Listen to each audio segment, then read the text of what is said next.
Wouldn't you rather have someone that is taking care of their mental health versus someone that has a mental health condition and they're not taking care of it? It's like you have a knife and you're stabbing yourself with that knife. Hi.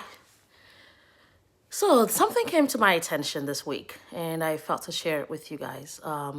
Is this idea of mental health and dating. Actually, someone told me like when they went on a date, someone asked them if they have any family history of any mental health issues in their family. And I thought this was very interesting because I'm African, right? I'm Nigerian. And I know historically people want to know if there has ever been a psychiatric or mental health diagnosis that runs in the family. And we also ask this question also in mental health, right? Because we understand that genetics plays a role when it comes to mental health diagnosis and possibility of having the likelihood for that to still also be present in the individual we're speaking to. I want to stress this point. Just because mental health conditions may run in the family, or perhaps there was someone in the family that had that diagnosis or condition, it does not mean that you would have it or it's going to be expressed. Because there are a lot of factors that affect our mental health. So genetic is one of them. But even when you carry a genetic trait, right, it does not necessarily mean that it will be expressed. So just keep that in mind. So you may have a genetic component of something, but if it may not be expressed, maybe because you have a better grip on your mental health, or better yet, it just doesn't express itself.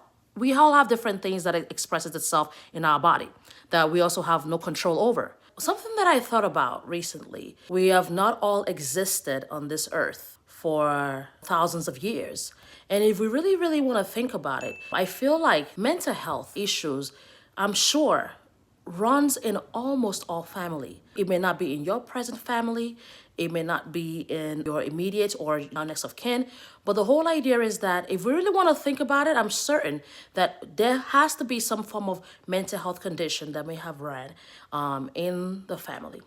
Now, there's a reason why I'm saying this. Why is it that we have to wonder or ask the question about mental health conditions, and if that would make us feel more comfortable to date the person we want to date? As a professional, I feel like it is important that we actually take care of our mental health instead of stigmatizing people for taking care of their mental health. I mean, let's think about it. Wouldn't you rather be with someone that recognizes there's an issue here and is taking control of trying to prevent that issue to continue on? Or would you rather be with someone that has a mental health condition or some kind of any even medical issue, sees the medical issue, knows that it's affecting their health, but maybe for some reason they decide to listen to other people's way and decide to damage themselves? It's like you have a knife and you're stabbing yourself with that knife. You can complain and say, oh, it's because of what society says, or it's because of what the religion says, and blah, blah, blah. But sincerely speaking, you're the one doing the damage to yourself. Now, that's just one point. Another point is that wouldn't you rather have someone that is taking care of their mental health versus someone that has a mental health condition and they're not taking care of it? That's even worse. For me, I would rather have someone that has a mental health condition and is taking care of it and is stable and taking their medication the way they're supposed to, versus someone that actually has the mental health condition. And I bet you probably see some traces with some people, but they don't want to, accept that they have a problem. So they will rather see, they know they have a problem, or better yet, they're in denial, because they will say it's probably the world, the society, the government that is causing them to have this issue.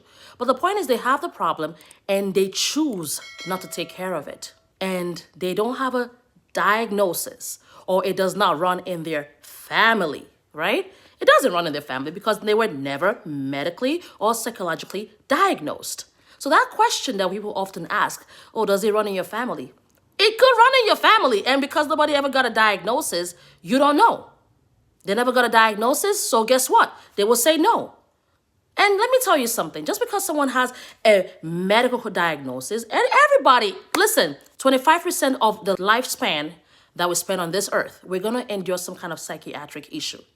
Okay? So for example, let's say I'm 60 years old. 1/4 of my lifetime, I'm going to endure some kind of mental health issue. Nobody is above this issue. So 1 out of 4 in your lifetime that you spend, you will endure some kind of psychiatric issue. That's number one. Number two, 1 out of 4 people, or even 2/3 of people, is going to have some kind of mental health condition.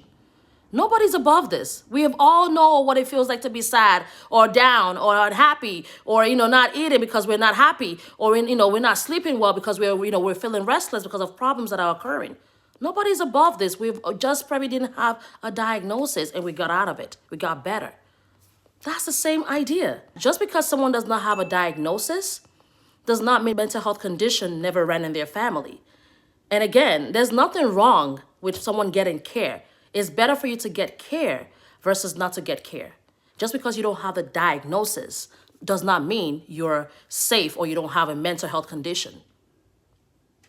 You probably do, and it probably ran in your family, but they never got the care.